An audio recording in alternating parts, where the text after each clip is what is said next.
Are you done? Yeah, I guess. Sorry, it was pretty bad though.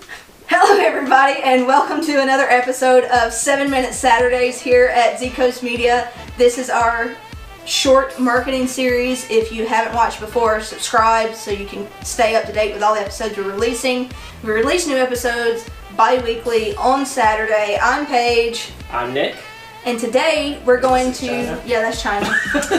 Sorry China, I forgot to intro you. I apologize. But today we're going to dive in to marketing strategies. And before we did that, we thought we'd give you a brief overview of what a marketing strategy actually is.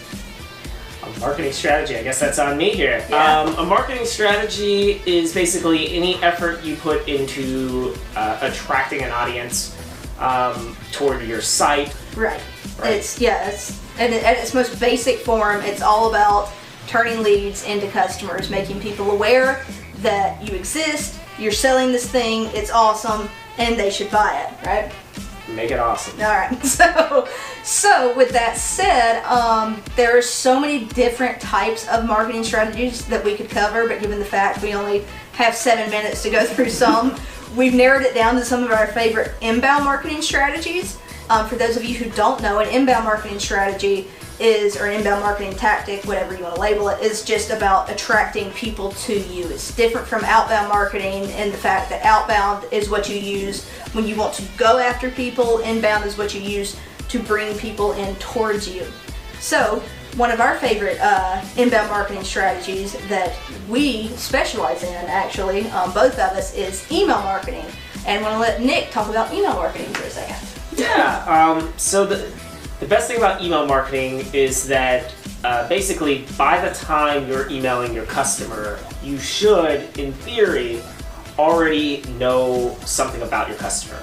So once you've put out some fillers out there and you've made yourself nice and pretty and attractive and put on your lipstick and you've gained some audience in to your site or to wherever you're trying to attract them, and you've collected their email and you've collected maybe a couple other data points as far as like their birthday or their gender, and location, so on and so forth. That could go on forever. But once you've collected a certain amount of data from them, with email, you get the advantage of really being able to segment so that you can properly, basically use your content to date your customer. Date your customer. I mean, essentially, that's what it is with email marketing. Is you're dating this lead, this potential customer. I mean, you're wooing them. You're wooing them. Into buying your product. It's a constant woo. It's a constant, Tinder profile builder. You're constantly, you're basically, once you attract them, you want to keep them happy. Mm-hmm. You want to keep them coming back.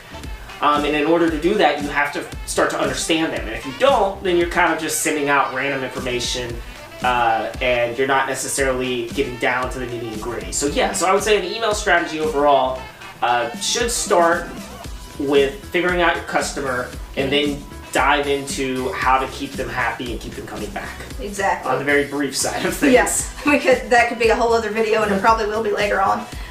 So, in addition to email marketing, another very effective form of inbound marketing, a marketing strategy, is content marketing. Now, there's so much that can fall under content marketing that we're not going to dive very deep into it here. Again, that's probably going to be another video later on. But content marketing is something that you can get started with right off the bat with your business, because there's just so much that falls under it. It's an umbrella term. You could do blogging, you could do newsletters, you could do video, podcasting. It's really any type of written or visual or audio content that you're willing to put out onto the internet or wherever it is you want to distribute your content to attract customers to your brand.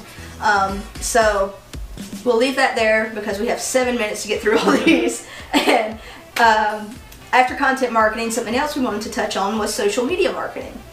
Yeah, so like I mentioned prior, when it comes to email, you have to first start to attract people. And social sort of wraps in both of what we just spoke about. Mm-hmm. In order to get them in, you have to start putting content out in different platforms, in different places.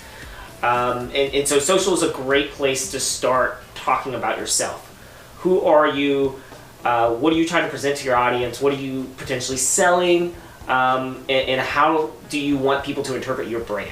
Now, you get further into social media marketing and you start getting into paid in different ads and things like that. But to start with, it's the best part about social. You need to have accounts with your brand name on them and start pushing content out. And that'll start to grow your inbound strategy so that you can then hit them with emails. Exactly. And you can also use social media marketing to open doors to things like affinity marketing. Now, affinity marketing is a strategy that people use when it's essentially a networking tactic. You can try and hook up with other brands, other people who may have a similar audience or are into similar things, and work together and collaborate on some materials that you put out there to attract customers. It's kind of like when you see like a YouTuber, for example, collaborate with another YouTuber on their channel, and they film a video here and they film a video here, and they share the audience because they drive the traffic to both sites. So that's something you can do with like guest blogging.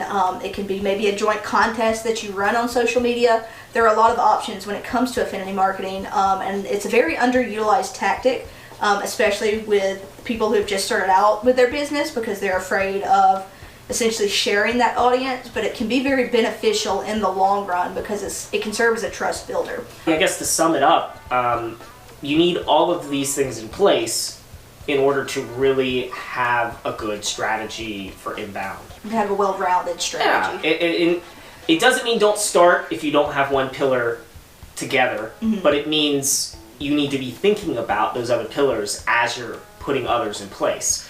As you're putting social in place, you need to be thinking about email. So once they get to your site and they fill out a form and they give you all this content, what happens next? Do you have a strategy in place for that? That sort of thing is when you're thinking about inbound marketing, it's developing out the whole visual strategy, which can get a little complex, but there's no reason to get over to overthink it. It's more or less to get into it and start doing it. And one of the books that Paige recently read, Crushing It by Gary Vee, and one that I'm starting now. We follow his podcast and stuff like that. But that's his big push, is just start putting content out. Because if you're not putting anything out, there's no way you're going to attract people. But what we also think is important is the next steps after that. Having in place a plan after you get those people. Thank you, folks. Yep. And with that, we're going to end the third episode of 7 Minute Saturdays here on Z Coast. Thank you for watching. We hope you learned something. Cheers to that. If you got something useful from the video, please let us know in the comments below, and we'll be back the Saturday after next with a brand new episode. Dogs barking in the background. Bye! Bye! Thank you. It's always appreciated. You don't always know. Alright. You flustered.